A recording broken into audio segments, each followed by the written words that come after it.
Здравейте. Малко Само за за сам, Да, ето така. Здравейте, да ни кажете за срещата и после ще ви питаме и други неща. Здравейте.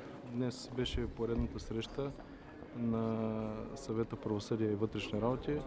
Отново се поставиха въпросите, свързани с нелегалната миграция. Освен това, във втората част на заседанието се направи среща и с колегите от Латинска Америка, където целта е да се подобри оперативното взаимодействие и отношенията с тях по линия на производство и незаконен трафик на наркотици. Каква е ситуацията сега в България? Има ли наплив по българската граница засилен? Имате ли някакви данни по-конкретни за това? Повече, по-малко? Конкретните данни са такива, мога да ви кажа няколко цифри. Натиска е изключително тежък и сериозен.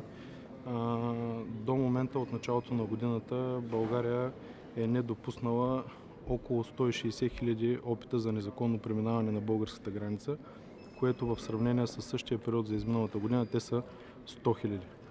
Това обаче, което ние като ново ръководство си поставихме за цел, вече започваме да постигаме нужните резултати. Значително увеличихме броя на недопуснати опити на самата граница за сметка на задържанията във вътрешността на страната. Считам, че следва да задържим тези цифри и по възможност да ги намалим. Хубавото е, че през последните няколко седмици в резултат на много интензивни разговори и отношения с турската страна, както и реорганизацията на охраната на българската граница, която ние предприехме, имаме вече и значителен спад на опитите за нелегално преминаване на българската граница. Надявам се, че ако продължим в този дух, сме на правилен път. Имаме ли преднамереност в този миграционен натиск? Не, за преднамереност няма как да говорим.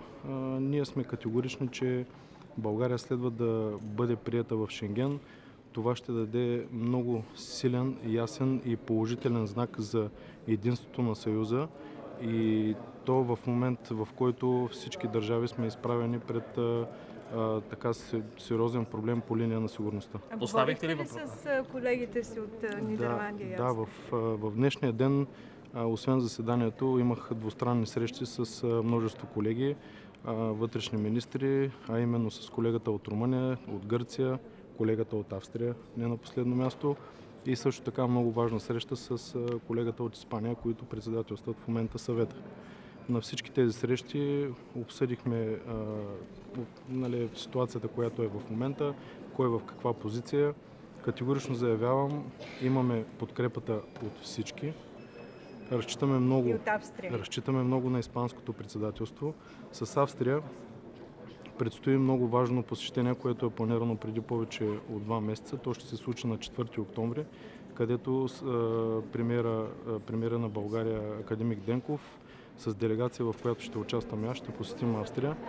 Там очакваме да получим въпроси, на които ще дадем конкретни отговори. Ще изслушаме аргументите на австрийската страна и ние ще изложим нашите аргументи.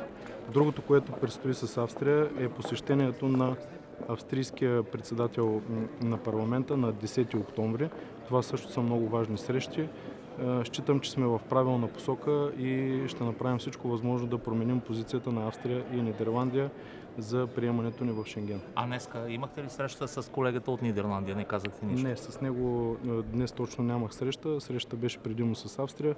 По отношение на Нидерландия, лично според мен нещата са по-изчистени, тъй като това, което те очакваха от нас по отношение на върховенството на закона и другите промени, които следва да се направят, те са в ход, така че там според мен е една идея по-лесно. Господин министър, казахте колко опита сме недопуснали.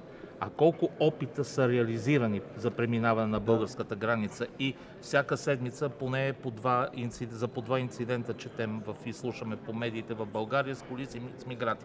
Как гледат на това вашите колеги? Точно така. Значи няма как при такъв безпрецедентен натиск някой по някакъв начин да не успее да премине българската граница.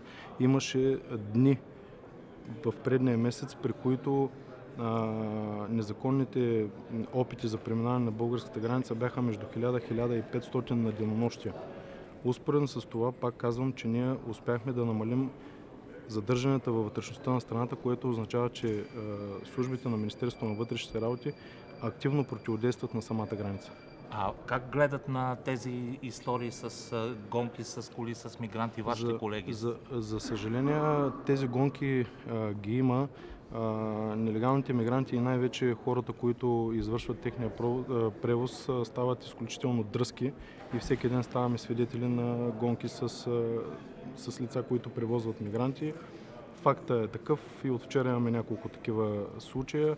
Важното е, че нямаме пострадали български полицаи и български граждани. Как оценявате ситуацията? Имаме ли нужда от допълнителна подкрепа от Брюксел, от Frontex? Frontex оказва много сериозна подкрепа на България и към момента има около 170 човека, които са на българската граница. Тенденцията е те да станат и повече. Тук може би въпросът е по отношение на финансовата част. Според нас ние имаме нужда и от финансова помощ и все пак сме благодарни и на това, което в момента са ни дали в размер веднъж на 45 милиона и в последствие още 23 милиона. Предполагам, че ще бъдат отпуснати и допълнителни средства, но ако България бъде приета в Шенген, тогава всички български граждани ще имат възможността свободно да се придвижват между държавите членки. Освен това, българският бизнес ще получи много сериозен тласък и най-вече възможност за лесен достъп до пазарите в Европа. Кои са тези трафиканти? Казахте, нали стават все по-дръзки. Какъв е профилът им? Да, въпросът е много резонен. Това, което ни прави впечатление от анализа, който правим през последните няколко месеца, е, че рязко е паднал процента на българи, които превозват, организират и извършват логистика на мигранти в България.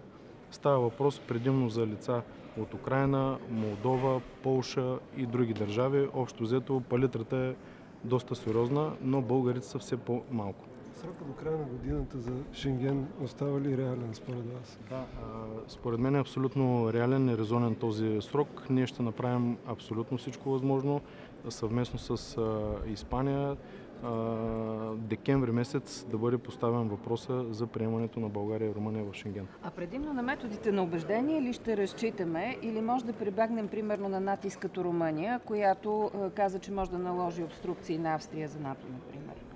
Аз няма как да коментирам действията на Румъния. Ние продължаваме да правим което трябва като Министерство на вътрешните работи, съответно и държавата. Абсолютно цялата държава, всички институции са максимално мобилизирани и считам, че ще постигнем нужния резултат през декември тази година. Тоест декември да бъдем прияти в Шенген. Така ли? Точно така. Добре, благодарим и господин. Благодаря.